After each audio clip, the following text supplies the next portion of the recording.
Guys, welcome to cool maths classes. This is Aarti Chauhan और आज हम एक बड़े ही इंटरेस्टिंग टॉपिक के साथ आए हैं।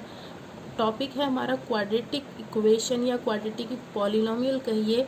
उसमें एक मेथड होता है इक्वेशंस या पॉलिनोमियल दोनों को ही सॉल्व करने के लिए कि क्वाड्रेटिक इक्वेशन को या क्वाड्रेटिक पॉलिनोमियल को हम बाय फैक्टराइजेशन सॉल्व करते हैं। तो उसमें एक मेथड है मिडिल टर्म स्प्लिट मेथड, और ये मेथड बच्चों को बहुत डिफ़िकल्ट लगता है और 9th 10th 8th सभी क्लासेस में यूज़फुल है, क्योंकि क्लास 8th में तो ये फैक्टराइजेशन में यूज़ होता है और क्लास 9th और 10th में पॉलिनोमियल नाम से चैप्टर नंबर 2 है, और 10th में तो क्वाड्रेटिक इक्वेशन नाम से ही चैप्टर नंबर 4 है, जहाँ पे मेथड सॉल्व करने के लिए इक्वेशंस को काफ़ी यूज़फुल होगा। तो मेरा कहने का मतलब ये है कि क्लास 8th 9th 10th सभी बच्चों के लिए मिडिल टर्म स्प्लिट मेथड काफ़ी यूज़फुल होगा। तो सबसे पहले हम ये समझें कि ये मेथड कहाँ यूज़ होता है। ये मेथड हमारा क्वाड्रेटिक इक्वेशंस को सॉल्व करने में यूज़फुल है। अब क्वाड्रेटिक इक्वेशन क्या है? Quadratic equation is an equation of degree 2 in one variable, और इसका जो स्टैंडर्ड फॉर्म होता है वो होता है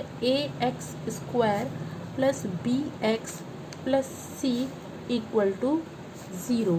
अगर हमारे पास पॉलिनोमियल है तो उसमें इक्वालिटी में 0 नहीं होगा, सिर्फ ये एक्सप्रेशन होगा। तो भी हमें मिडिल टर्म स्प्लिट से अगर इसको फैक्टराइज करना है तब भी यही हम तरीका अपनाएंगे जो हम करने वाले हैं, और अगर ये इक्वेशन है तो भी हम मिडिल टर्म स्प्लिट से इसको फैक्टराइज करके सॉल्व कर सकते हैं। सबसे पहले हम ये जानें कि ये जो हमारा स्टैंडर्ड फॉर्म है इसमें a, b और c क्या है। a is the coefficient of x² term के साथ जो मल्टीप्लाई हो रहा है, यानी कि गुणांक हिंदी में कहते हैं हम, वो a होगा, और b is the coefficient of x and c is the constant term. तो ये हमारे कोफिशिएंट्स हैं x², x और कांस्टेंट टर्म, ये तीन हमारे टर्म्स हैं। अब इसमें आप देखिए कि और इसमें ये जो x² का कोफिशिएंट यानी कि a है, this should be non zero. अब ये नॉन ज़ीरो क्यों हो? अगर हमारा x² के साथ जो a है अगर वो ज़ीरो हुआ तो इसका मतलब ये होगा कि जो हमारा x² टर्म है वो आपका होगा ही नहीं, मतलब 0 × x² plus bx plus c equal to 0 होगा। इसका मतलब क्या है कि ये टर्म टर्मिनेट हो जाएगी, ये टर्म होगी ही नहीं, तो ये रिड्यूस होकर bx प्लस c होगा। अब bx प्लस c है तो इसमें वेरिएबल x का जो पावर है वो रिड्यूस होकर 1 रह गया, तो यानी कि ये इक्वेशन आपका लीनियर इक्वेशन हो जाएगा, क्वाड्रेटिक नहीं रहेगा। तो इसलिए कंडीशन होता है आपका कि a is not equal to 0। तो हमारा क्वाड्रेटिक इक्वेशन जो है, क्वाड्रेटिक का मतलब होता है पावर 2। क्वाड्रेटिक इक्वेशन में आपका डिग्री जो पॉलिनोमियल का है, इक्वेशन का है, वेरिएबल का जो पावर है मैक्सिमम वो 2 होना चाहिए। तो यही डिग्री ऑफ द पॉलिनोमियल भी कहलाता है। डिग्री ऑफ द पॉलिनोमियल हमारा होता है मैक्सिमम वेरिएबल का जो पावर होता है उसको हम डिग्री कहते हैं। और एक चीज़ मैं आपको बता दूं कि जितना किसी पॉलिनोमियल का डिग्री होगा, ये तो है आपका इक्वेशन, पॉलिनोमियल भी इसी तरीके से होता है। ये तो आपका इसका डिग्री देखिए 2 है, जो मैक्सिमम पावर है वो 2 है। तो किसी भी पॉलिनोमियल में, इसी का नहीं किसी और पॉलिनोमियल में भी जितना डिग्री होता है उतने ही उस पॉलिनोमियल के सॉल्यूशन होते हैं। इसका मतलब हुआ कि क्वाड्रेटिक इक्वेशन का डिग्री अगर 2 है तो उसके 2 सॉल्यूशन होंगे, और सॉल्यूशन का मतलब क्या है, जो वेरिएबल है यानी कि x उसके 2 वैल्यूज़ होंगे। इनको ही सॉल्यूशन कहते हैं, रूट्स भी कहते हैं और ज़ीरोज़ भी कहते हैं। तो हम अब अपना मेथड शुरू करते हैं कि किस तरीके से हम middle term split method use करेंगे। अब देखिए हमने नया एक प्रॉब्लम लिया है, क्वेश्चन नंबर 1। तो क्वेश्चन नंबर 1 देखिए हम इसको कैसे सॉल्व करेंगे।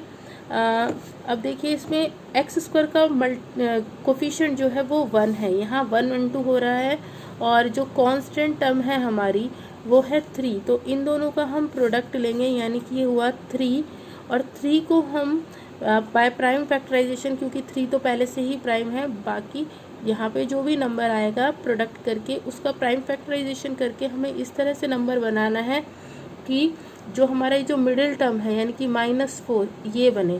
तो जो 3 है हम उसको लिखेंगे 3 मल्टीप्लाई बाय 1, तो ये हमारा 4 हो जाएगा। यानी कि हम कुछ भी चेंज नहीं करेंगे, बस ये जो 4 है इसको स्प्लिट कर देंगे। देखिए मैंने पूरी इक्वेशन एज इट इज़ उतार दी है और 4 के लिए ब्रैकेट बना दिया है। 4 को मैं स्प्लिट कर दूंगी, 3 मल्टीप्लाई बाय 1 है यहाँ पे, तो 3 + 1 या 1 + 3 हम 4 को ऐसे लिख सकते हैं। तो मैंने 4 को ब्रेक कर दिया, यानी कि मिडिल टर्म को स्प्लिट कर दिया है, इसलिए ये method middle term split method है। आगे अब बहुत ही इजी है, हम ब्रैकेट ओपन करेंगे तो ये होगा -1x -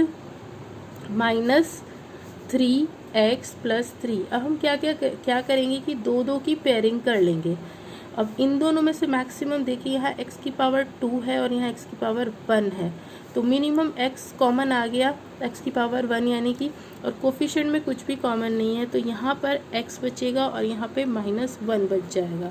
इसी तरह से इन दोनों में हम माइनस ब्रैकेट के बाहर ये वाला लेंगे, 3 कॉमन ले लेंगे, तो यहाँ x होगा, और क्योंकि ब्रैकेट के बाहर माइनस है तो अंदर का साइन चेंज हो जाएगा, माइनस माइनस प्लस, देखिए अगेन प्लस हो रहा है, तो 1 यहाँ बचेगा और equal to 0। Middle term split method के लिए आपको ये देखना होगा कि ये जो दोनों ब्रैकेट आएंगे इन दोनों का जो वैल्यू है वो बिल्कुल सेम होगा, ताकि हम नेक्स्ट स्टेप में इन दोनों में से, दोनों ही टर्म में से x - 1 को कॉमन ले लेंगे। तो अब हमने x - 1 कॉमन ले लिया और इस पूरे टर्म में से सिर्फ x यहाँ रह जाएगा, -3 यहाँ रहेगा, ये बाहर आ चुका है। तो ये हमारे दो नंबर्स, दो ब्रैकेट्स आ गए, दो फैक्टर आ गए। तो हमने मिडिल टर्म स्प्लिट मेथड से इस इक्वेशन को फैक्टराइज कर लिया है। अब क्योंकि ये इक्वेशन है, अगर पॉलिनोमियल होता तो यहाँ इक्वालिटी में कुछ नहीं होता, तो ये फैक्टराइजेशन हो जाता, बट ये इक्वेशन है तो हमें इसको पूरा सॉल्व करना पड़ेगा। इससे आगे हम लेंगे जब दो, आप जानते हैं मैथमेटिक्स में दो चीज़ों का प्रोडक्ट 0 है तो दोनों में से एक को 0 होना चाहिए। तो either x - 1 is equal to 0 और x - 3 इज इक्वल टू 0।